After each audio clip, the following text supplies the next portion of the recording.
meeting of the Rhode Island State Board of Elections will be called to order at 2 p.m. It is Tuesday, February 6th, 2024. Madam Secretary, will you please call the roll? Chairwoman Johnson. Present. Vice Chairman Jason. Present. Member Betancourt. Present. Member Connor. Present. Member Giacopone. Present. Member Maderas.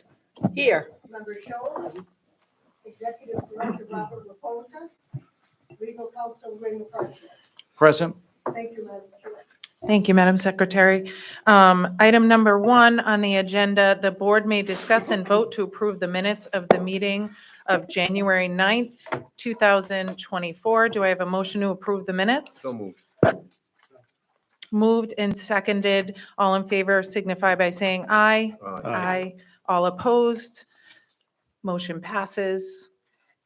Agenda item number 2, the board may discuss and vote to approve the minutes of the meeting of January 23rd, 2024. Do I have a motion? Second. Moved and seconded. All in favor signify by saying aye. Aye. All opposed? Madam Chair, Yes, abstain. ma'am. I wasn't here. Thank you. And the motion passes with 1 abstention.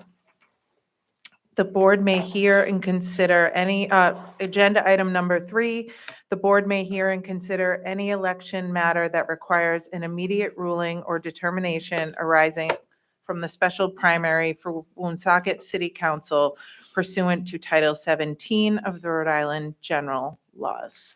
And I see Miguel's joining us. Good afternoon, members of the board. I'm happy to report that we have no items in the City of Woonsocket Special City Council primary to report. I can report that the total turnout so far, as of a few moments ago, we have 535 voters who have turned out to vote at the polling places. We have 124 mail ballots that we have had requested and which we are ready to process later on this evening at 5 p.m. Using our high-speed tabulators. We had 169 voters in the special primary vote early during the early voting period. So far, the turnout as of this moment, a few moments ago, in that primary is 3.2%, which is in line with our expectations. I'm happy to answer any questions. Thanks, Miguel. Any questions? Okay, thank you. Thank you. Agenda item number 4, the board may discuss and vote to approve a request to retain legal counsel by John M. Anderson Esquire from the law firm of Brennan, Recupero, Cascione, Scungio, and McAllister LLP to represent the board on conflict matters. Anyone want to start a discussion or make a Well, motion? this is, This- Ray, just correct me. This is in the event that you have a conflict on a matter. And That's right. Mr. Anderson has been someone that's been historically used by the board. Is that correct? He has. I have reached out to him. He is a very able attorney. He has just a good skill set, and I recommend that you use him for conflicts work. It doesn't happen very often, but it is good to have him available. I should may point out that he's appeared on one matter on a conflict that dealt with the Bonnet Shores Fire District, and he did a very competent job. So I'm well satisfied that he can serve as conflict counsel. I agree, Mr. Scholes. Any other questions, discussion? Someone want to make a motion? So move. Second. So the motion is to just make it sure to vote to approve John Anderson. His appointment as conflict counsel. Conflicts counsel, yes. Thank you. Moved and seconded. All in favor signify by saying aye. Aye. Any opposed? The ayes have it. Motion passes. Agenda item number 5, the board may discuss and vote on the polling places for the city of Cranston for the special referendum on June 4th, 2024. Miguel, thank you. Thank you, members of the board. On January 17th, the Cranston Board of Canvassers met to select the polling locations for their anticipated June 4th, 2024 special school bond referendum. The Board of Elections staff received their request on January 18th, the following day. The Cranston Board unanimously agreed upon opening 6 polling locations citywide. While this board has not yet set a calendar for this special referendum because it is pending General Assembly approval, the Cranston Board of Canvassers would like to have these locations approved in advance so they may combine a mailing to voters with notification of these polling locations with notification of voters for the presidential preference primary, which will save the city a significant amount of funds. The city of Cranston is comprised of 27 precincts and has a total of 59,988 registered voters. The number of registered voters per combined precinct here before you would range from 8,653, which is the Peter Pastora Youth Center, to 11,457, which is the Hope Church, which is right around the corner from this facility. The anticipated turnout for this referendum is likely to be about 5%. The last citywide special referendum in Cranston in 1994 and also another in 2003 had an approximate 5% turnout as well. When polling locations were open when 6 polling locations were open for both of those referendums. Schools will not be closed on June 4th, which limits the availability of many polling locations. Cranston East High School will serve as a polling location, but the gym has a separate entrance from the school and can easily accommodate the operation of the polling location while school is open and parking is ample. The Cranston Board is also required to post an ad in the newspaper regarding the combination of polls, and will also post a notice on any polling location not opened on June 4th. This notice will direct voters to their correct polling location that day. The Cranston Board of Canvassers plans to increase staffing at each of the open locations and will make appropriate arrangements to ensure the efficient processing of voters in and out of the buildings. We will supply each location with additional electronic poll books, ballot tabulators, and voting booths to ensure each location is operating at peak efficiency, with backup units and technicians close by to quickly address any potential issues. The Board of Election staff has reviewed their request, and based on the low anticipated turnout and the evenly distributed locations of the combined locations across the city, the staff agrees with these selections and asks that you approve them. I believe Nick Lima, the registrar for the Cranston Board of Canvassers, is here so he can provide some additional information to the board regarding their requests. Nick? Thank you, Madam Chair, members of the board. So the main thing that we're worried about here is timing, because obviously it's a presidential election year. It's all hands on deck all year. And we've never conducted 4 elections citywide in 1 year before in Cranston. But there's a necessity here that the city council passed the resolution to establish a special election. It's been sent to the General Assembly. The state Senate actually approved the Bond Act last week. It's up for a hearing in House Finance this week on Thursday. So it's moving in both chambers. It may be putting the cart before the horse a little bit, but my main concern is, and our board's concern is as well, with the PPP, we're going to be focused on that throughout most of March and early April. And that is normally the time when we'd be preparing for a lot of this sort of activity regarding this upcoming special election on June 4th. And what we'd like to do is be in a position where everything's in place, everything's ready to go, and then we can just hit that go button after the PPP is done and be as proactive as possible, and not be stressed about it, and not have to take on a number of tasks simultaneously with the PPP that would either distract from that or distract from the planning for this election. And having the polling places pre-approved, contingent upon, of course, us actually having the election, is one of those steps. It's one of those things that we can get done now while we have the time to work with, to take off some of that pressure on our staff and our board as we get closer to essentially running these 2 elections back to back this spring. I'm happy to answer any questions the board may have. I did hand out a copy of the polling place map that shows the approximate location of each combined precinct. And as Miguel mentioned, we have had 2 previous citywide school bond elections in Cranston in 1994, 2003. Both of those elections all had 1 poll per ward. So it's not uncommon in this case, and we are anticipating relatively low turnout, but regardless of that, we'd have extra staffing above and beyond minimum recommendations with 8 supervisors per poll, 2 moderators, 2 clerks, 2 greeters, in addition to our board members and technicians. And I also handed out a letter from the city council president to the General Assembly, and that's letter spells out some of the history behind how this act has thus far moved prior to the General Assembly acting on it in the last week. Thank you, Mr. Lima.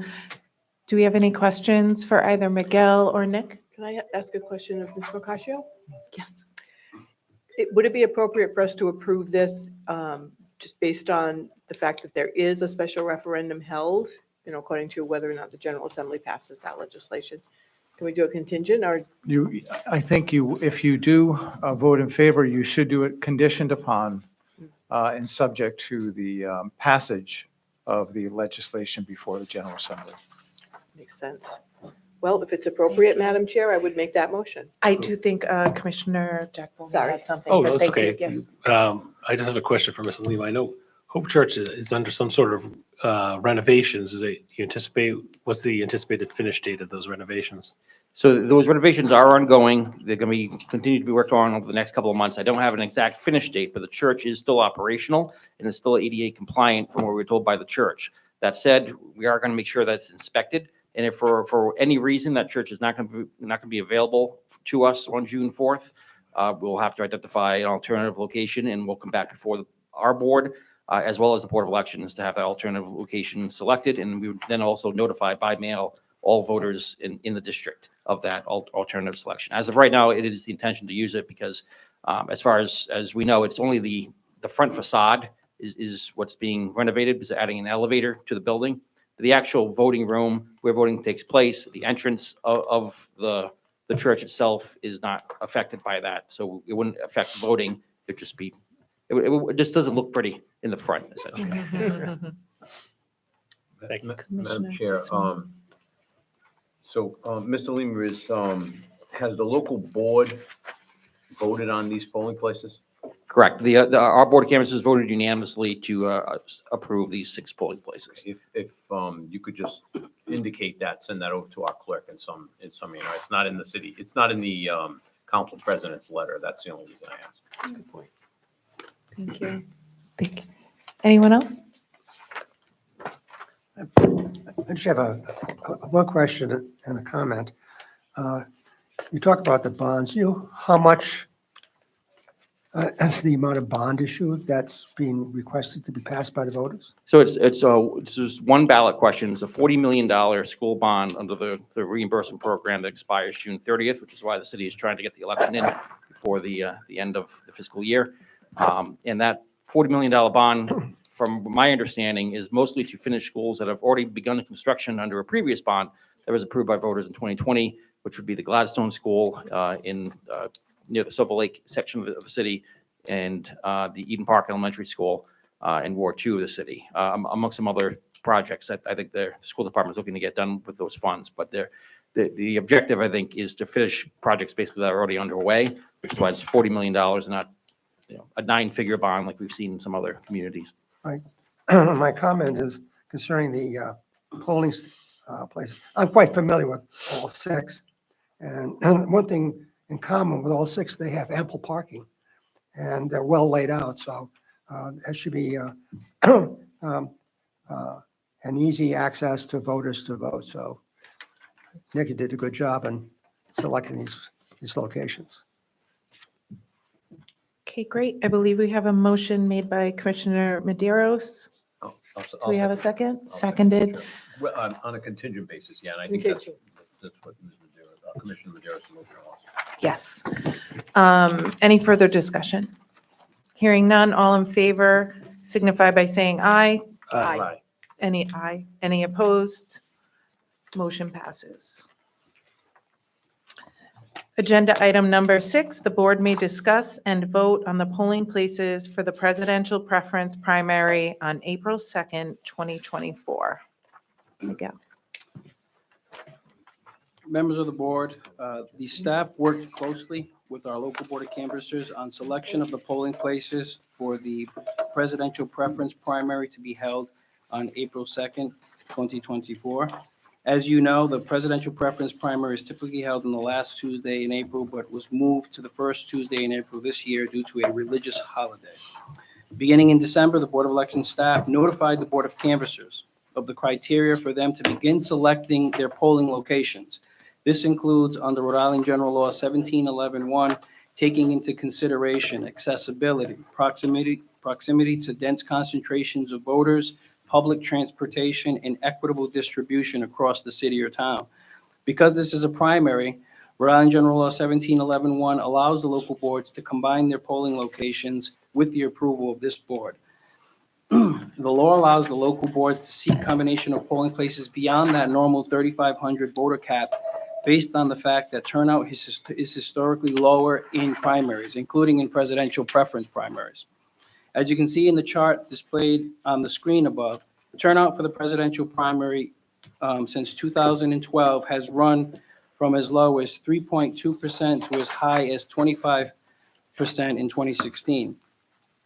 The board has opened as few as 47 locations during the 2020 pandemic and up to 144 locations in 2016. The 180 polling locations presented before you today represent the highest number of polls open for the PPP in recent years. Several factors in the operation of polls have changed over the years.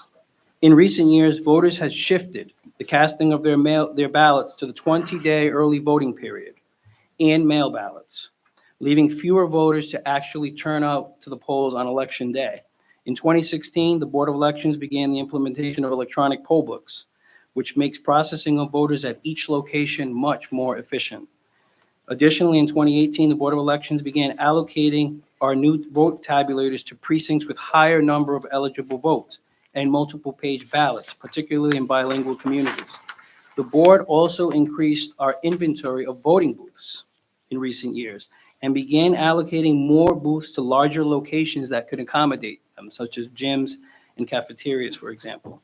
The combination of measures has allowed each polling place to process a far higher volume of voters while also eliminating or reducing lines for either the check-in process for voters or to cast their ballot into one of the multiple tabulators available at each voting location.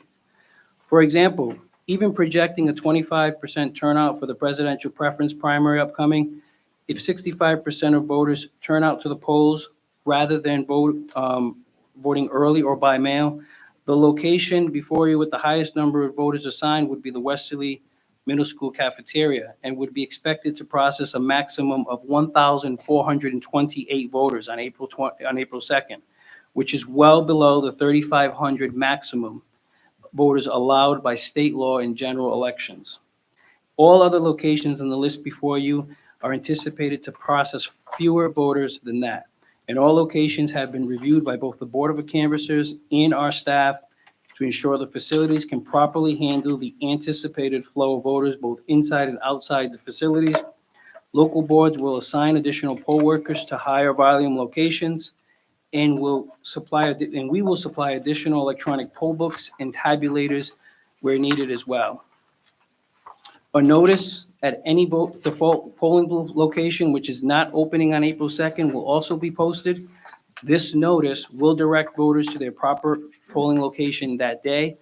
Additionally, Rhode Island General Law 1711-1-1, local boards must advertise these combinations in the newspaper at least 7 days prior to April 2nd. Based on the information presented to you today, the staff agrees with these selections of polling places for April 2nd, 2024, the presidential preference primary, and we ask that you approve them. Thanks, Miguel. Any questions for Miguel? I have just one. Yes. Miguel, I know you work with the Secretary of State on this, so will the Secretary of State's website be updated to these polling places so that someone can punch in their address and get their polling place? Correct. I'm seeing Kathy nod her head in the background, so Yes. I guess my question's answered. Once the board, they're waiting for the board to approve these polling locations. And once they do that, I think on our next slide here, Jacob, if you can switch over, we actually even have the breakdown for you by city and town, what their normal allocation is and what they're opening on election day. But in total, the total amount is higher than what we've opened in the past 12 years. But yes, the Voter Information Center on the Secretary of State's website is updated once this board approves the locations. Thank you. Thanks, Miguel. I was struck by the 47 polling places from June 2nd, 2020.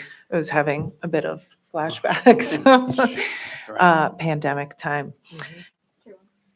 Yes, I just Commissioner have Connors. 2 more questions for you. Do we have an anticipated turnout for this primary yet worked up? It's hard to decipher that. We can only go by past historical because the contest has not yet played out yet. By April 2nd, that could change where we would only have two major candidates. However, at this time, we're planning for sort of the worst case scenario based on historical. And I think that opening 180 polls reflects that, and that it's higher than what we've opened in quite a few years. Okay, I noticed the difference in percentage turnouts in that last slide. It varies pretty well. Correct. So that was the reason for my question. The other question I have is, have you heard from local boards regarding poll workers? Is there still a shortage of poll workers, or are they looking like they're going to be able to staff all these? Well, one of the benefits of combining polling locations, obviously, there's a monetary benefit because the boards can work within their budgets and not have to hire as many poll workers. Because the overall number is less because the turnout is less. However, it also allows them to pick their best poll workers, because when you have fewer people that you have to hire, they will go out and hire the better poll workers, the more experienced poll workers, and that generally leads to a smoother and more efficient day on election day. But we'll continue to work with the local boards. We work with the Fair Election Center out of Washington in the past, and the Election Assistance Commission on recruiting poll workers. We have several forms online forms that voters can submit, or interested poll workers can submit their information. And over the past few years, we've forwarded that information to our local boards as what we call potential poll worker contacts, and they've reached out to them. And that's been a good recruiting tool that we've used to help them recruit poll workers. Good, thank you. Can I just, Yes. a quick question? Thank you for that question, because it triggered something in my brain. Are we planning on doing any advertising information? This is the first time that we're going to have a presidential primary in April. And so I'm wondering, as the Board of Elections, also the Secretary of State's office usually does some publicity around this in different ways. And so I'm wondering if we're planning on doing that. Radio stations, things like that. I know we've done bus stuff, but this is a really important thing and it's a big change So- for Rhode Islanders. In the past, we have focused our outreach in that manner to the general election, where turnout is voter interest is much higher. And for the presidential preference primary being on April 2nd, with the turnout being lower than anticipated, the interest perhaps not being as high depending on what happens in other states between now and April 2nd. We focus those resources more so on both the primary in the past, because the primary in September also typically has a lower turnout, but it is very important, and on the general election. In the past, I do not recall, making any advertisements in relation to the presidential preference primary, but if that is something that the board, is interested in, we can certainly make that happen for the presidential preference primary. That's great. Thank you. Oh, Kathy? Also advertising for the PPP. So we have a couple of radio ads and photo ads and just Do you want to come up? might have. Do you want to come up, Kathy? Join us.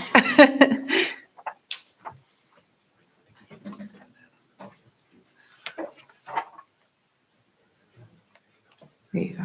Hi, thank you. I'm just reading through my comms, but we do have a couple of ads. We have some on the Breeze publications, the newspapers, on Spanish radio, that will be advertised in the next month. So, Thank you, Kathy. thank you. I appreciate Thanks, Kathy. Any other questions? Hearing none, does someone wish to make a motion? I move we adopt the recommendation on the selection of the polling places. Second? Moved and seconded to approve the polling places for the presidential preference primary on April 2nd, 2024. Any further discussion? Hearing none, all in favor signify by saying aye. Aye. Aye. Any opposed? The ayes have it, and the motion passes. Thank you. Thanks, Miguel. Agenda item number 7, the board will hear public comment on the rules and regulation 410-RICR-10-0010, campaign finance accounts receivable, reduction of penalties, and suspension of campaign finance account. And I think we have Mr. Thornton here.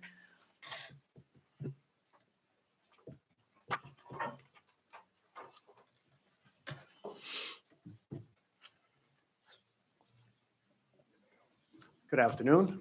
Afternoon. This proposed regulation came before the board originally in October as a starting point, and today is the public hearing on that. I have received one communication regarding the proposal that I believe you have copies of. I apologize, it got to you a little bit late. But it was authored by a cooperating attorney for the ACLU. And part of the recommendation was to include a definition of campaign finance account, which is a sound recommendation. The other has to do with the proposals for the reduction of the fines. There were two of the scenarios that when there were funds remaining in a candidate's campaign account, that those funds would be part of a collectible debt in determining what the reduced amount of the fine would be. And the recommendation was by the attorney for the ACLU was that whatever balance that may be, that balance is used to actually reduce the fine amount that the board would consider.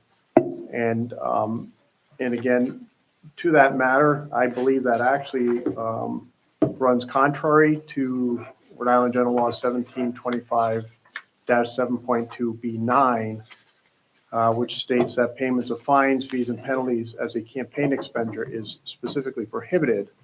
And then also 1725-13C, which states that fines, fees, and penalties assessed by the board shall be paid by the candidate and shall not be paid from contributions or funds available in a campaign account.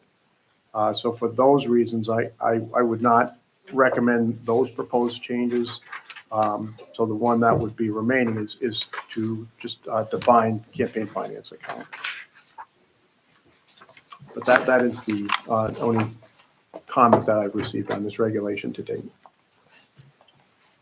Questions? So Rick, that would just be 1.3A1 that you're proposing be modified? Yes, that's correct. When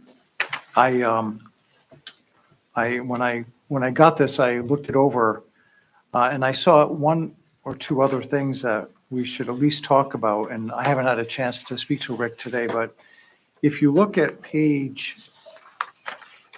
I believe this is page 2, Roman numeral 4A 2, subsection C, so almost at the very bottom, right above number 3. Yes. I'm thinking now that we should have that read, the board may also suspend all remaining penalties and accrual of fees and/or suspend the candidate's campaign finance account, because the way it reads, although I don't think we intended this, I think the way it reads, it would almost limit you to only suspend the account if you also suspend the remaining penalties. And maybe that would be what the board always wants to do, but by having it and/or, at least it gives the board that option of proceeding with one, but also stopping any other activity with that account. So that would be something that stood out. That same change would be on the following page for number 3, subsection C. And also, that same is actually right above that on the page, the previous page, number 1A, You see that right at the end of 1A. Delinquent report and/or also. Yes. So I think the board should consider that modification because it would give a little more flexibility to the board.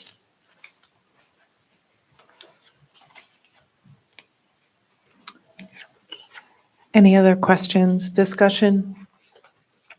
So this today is on just for hearing public comment, correct? It doesn't, we're not voting on this, so. I don't think perhaps- we have it on for a vote, but it is for No, public We comment. don't, right, so maybe we could have those changes made and then put it on our calendar and we can review the final document. But I do think the point's well taken with regard to the definition section. I think it's a good suggestion. I think we should incorporate that and also the items that Ray just mentioned. And we'll bring that back before us. Okay. The public comment period ends on March 5th. Okay. Thank you, Patty. Okay. Thank you, Rick. Thank you. Thanks, Ray. Sure.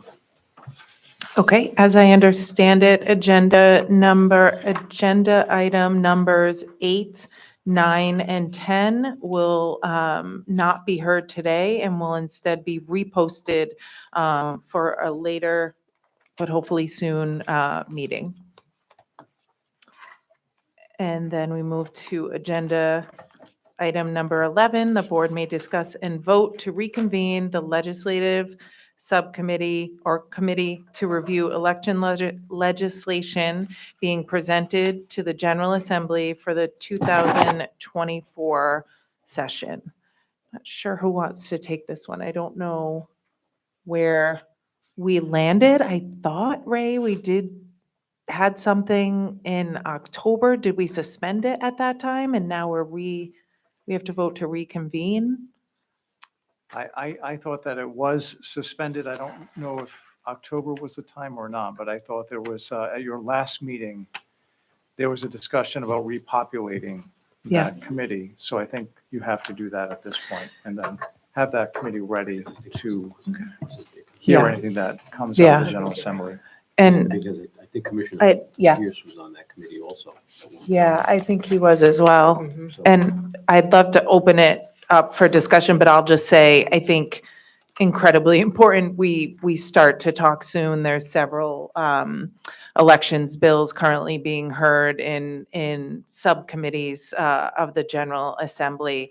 And I think we had discussed in the past being able to hear them as they come so that sponsors and drafters of the legislation have a clear understanding of where the board stands on this legislation. So I'm just opening up the floor to see what folks, think, and then we can move to populate and reconvene the legislative subcommittee. Madam Chair? Yes. I also wonder if it makes sense for the legislative committee to look at those items that we have just passed to a subsequent meeting. Items 8, 9, and 10. I mean, That's a good once idea. that committee is put in place, it would be a good They can starting meet point. quickly. Yeah, I think that's a good point. Commissioner Jack Boney. I just have a question. I noticed that, sorry, of course I don't have it on my screen now, but that there is a committee meeting tonight at the State House. Sorry, bear with me for just a moment as I find it again. It is the House Committee on the State Government and Elections. And there are a number of bills, some of which were on our agenda, I think, others that are not. I'm just wondering if anyone from the board is going to be attending to speak on these bills if we have taken a stand on them. That would have been a question for Mr. Reposa, but unfortunately, Yeah, he's he's not feeling well. He's not here, but Miguel, because to my knowledge, I don't think we have taken a stand on anything up until this point. okay. We did, I but- think we did the last, Oh, we did. a couple. We We did. took a stand on a Oh. few and then Okay. passed to the legislative committee, which Hasn't, will maybe right. re-exist. Miguel. In these circumstances, we would submit written testimony at the appropriate time to those committees because even if they're being heard tonight, they're still not up for for a vote for consideration. So Okay. if the subcommittee meeting happens prior to when they're up for consideration at the committee level, we will certainly put together some written testimony for the committees to look at from the Board of Elections on our letterhead. Okay. And also, Miguel, in the past, I know there was a running spreadsheet that probably you put together, or others, that just showed all the elections bills in one place, who they were from, whether it be BOE, legislation, Secretary of State, maybe that's something we can get so we can see where everything is. It would show if it moved or was referred for further study. So would love to, coming out of this, talk about if we could get that. Yep, we have that. Up We've and been running. compiling that, same as we have the past few years. So that's something that we can get to you Awesome. very soon. Awesome. Commissioner Bettencourt? No, so yeah, I was just gonna say, because I remember getting that in the subcommittee, so I'm wondering, I know that part of this is just to move on Yeah. vote. So I vote a motion to start the subcommittee within the next 2 weeks, if not sooner. Yes, agree. Yes. Okay. There is a motion to reconvene the legislative subcommittee. I mean, I think, I will move to reconvene it. I think we need to decide on the membership as well because. That's what I was gonna, but What goes certainly first? I'll vote on reconvening. Move to Okay. reconvene. well, I guess, I think in the past, would we take, Ray, volunteers to serve on the subcommittee? When you say volunteers, I think. Or ask people to say, yes, I would like to? Right, I think that you should poll the board now, see who is interested and then constitute it in that fashion. It may be 3 members, 4 members, whoever's willing to, you have the advantage of having everybody here this I afternoon, mean, I which is always good. think, from my perspective, I always think 3 members make sense because 4 members gives you a majority anyway, so you're bringing it to the original, Yeah. to the whole board, and if you've already got 4 votes. Yeah. And having 3 is helpful. We've had ties We when we have, had you're 4, correct. and We've that had was not ties. helpful coming to the Yeah, board. ties, and- We were all like, I don't know. Yeah. Yes. So, just a suggestion, but I'm, again, So who's in? Who's the 3? I'm interested in being Okay. part of the committee. Thank you. Commissioner Bettencourt?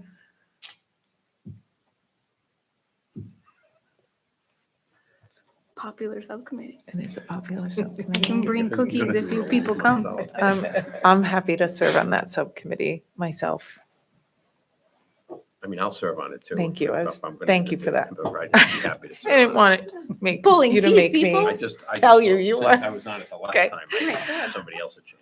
All right. Well, we have a motion and a second to reconvene the legislative committee to review election legislation for the 2024 session, consisting of myself, Commissioner DeSimone, and Commissioner Bettencourt. So moved and seconded. Any further discussion We don't have to choose a date right now, right? for the meeting? I don't. We I- can Great, schedule, thank you. yeah. We can just do that. Thank you Thank so you, much. though. Thank you you. for asking. Yep. Okay, all in favor signify by saying aye. Aye. Any opposed? Hearing none, the motion passes. Agenda item number 12, the board may vote to meet in executive session pursuant to Rhode Island General Laws 42-46-5, subsection A, subsection 1, to discuss qualifications and credentials for 2 candidates interviewed for the position of executive director. Do I have a motion to vote to meet in executive session? Second.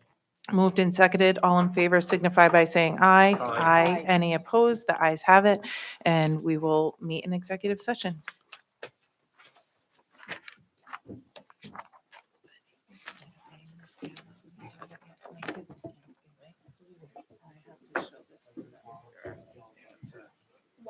Thank you.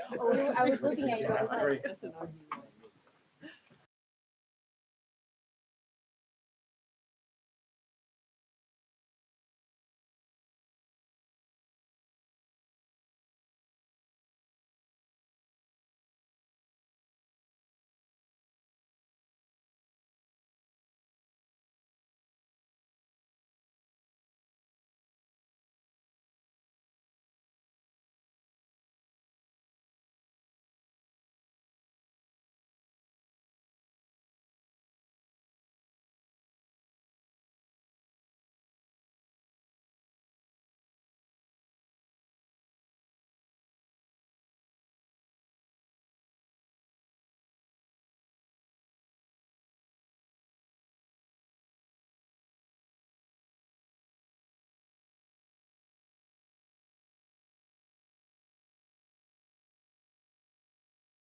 All set?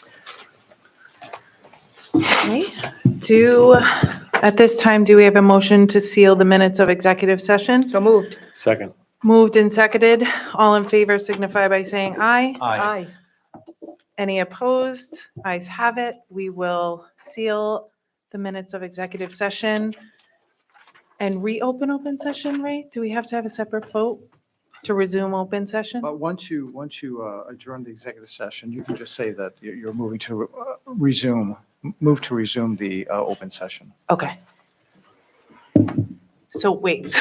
So that was part of my motion, to Okay. seal the minutes and resume Did you the make open it Thank you. session. jointly? And part of my Thank Did you second. make, then that's fine. If it was a joint motion, that's fine. Okay, thank you. All right. Item number 13, the board may discuss and vote to select the new executive director of the Board of Elections. Commissioner Scholes? Madam Chair. We had a number of qualified candidates apply for the position of Executive Director. A subcommittee was formed, and we held several hearings and interviewed a number of candidates from around the country, I may note. Many were qualified, but there was one that stood head and shoulders above all others.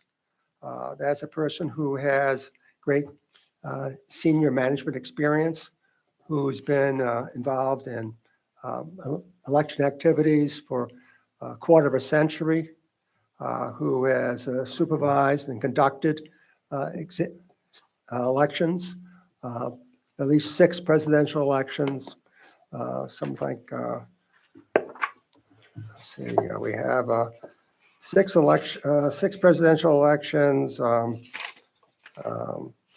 Let's see, something like 231 local elections, like 34 general elections. A person who has demonstrated great ability and understanding of election laws. A person who has been responsible to every need of people who are involved in the election process, including members of local boards of canvassers, who has created a team, who has the respect and admiration of all those who are participating and involved in the election process. And that is our own Miguel Nunes. Thank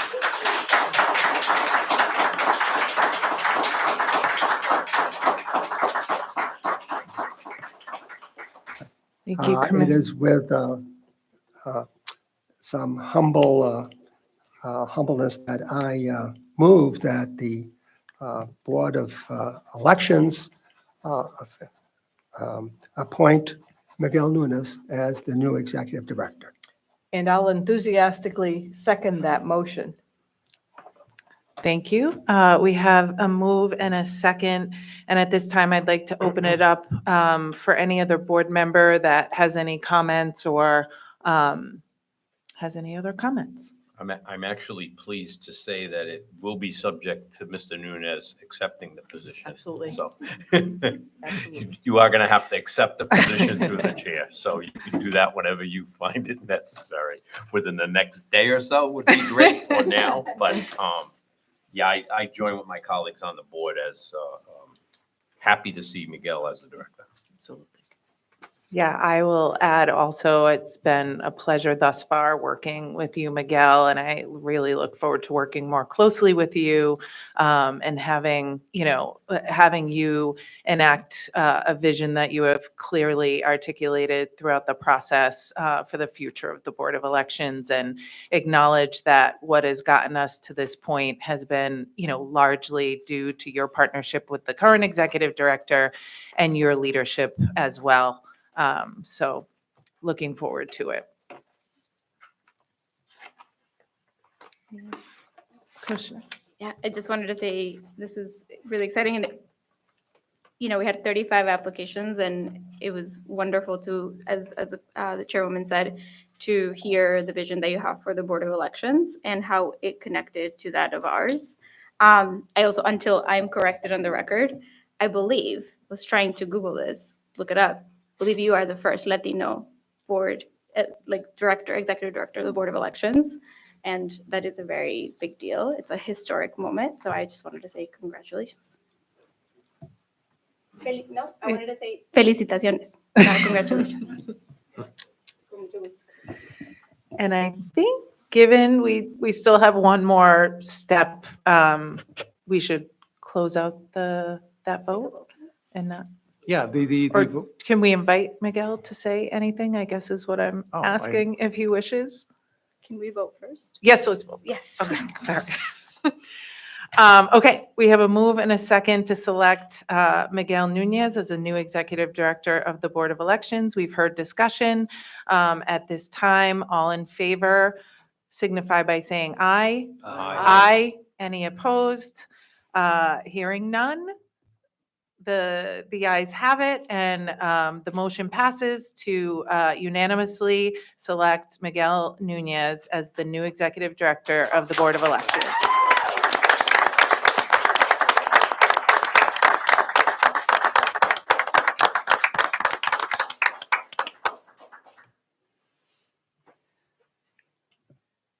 Thank you. Thank you, honorable members of the board. Thank you, everyone here in attendance today, and everyone watching on our YouTube stream. It is with sincere gratitude, thanks, that I accept your appointment of me as your next executive director. I'm thankful for your confidence in me to lead this agency into the future. When I started my career at the board 24 years ago, it was a distant dream of mine, far off in the future, that I had to one day be in this position. And I am honored that this dream has become a reality today. First and foremost, I would like to thank Executive Director Robert Raposa. As my boss for 24 years, he's been my mentor, teaching me the knowledge and the skills that allowed me to be in this position today. Without his guidance and support over these many years, this moment would not be possible today. I'd also like to thank my parents, my wife and children in attendance today, who keep me grounded and are always there to provide me with support and counsel, sometimes a lot of it, even when I can be a bit tired and cranky through those long election-related nights. I'd also like to express my gratitude for all the support that I receive from our local boards of canvassers. I look forward to continuing a great relationship with them in the administration of elections in this state. And lastly, but certainly not least, I would like to thank the entire staff, the Board of Elections, for their support for me. Time and time again, my staff has demonstrated their commitment to the conduct of fair, accurate elections and the administration of campaign finance law in our state. And it's because of their professionalism and dedication that I am proud to serve as their next executive director. Thank you.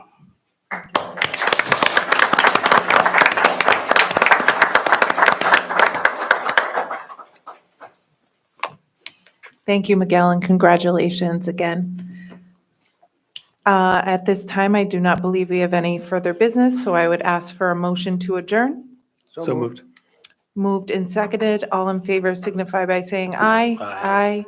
Any opposed? The ayes have it. We are adjourned at 3:18 PM.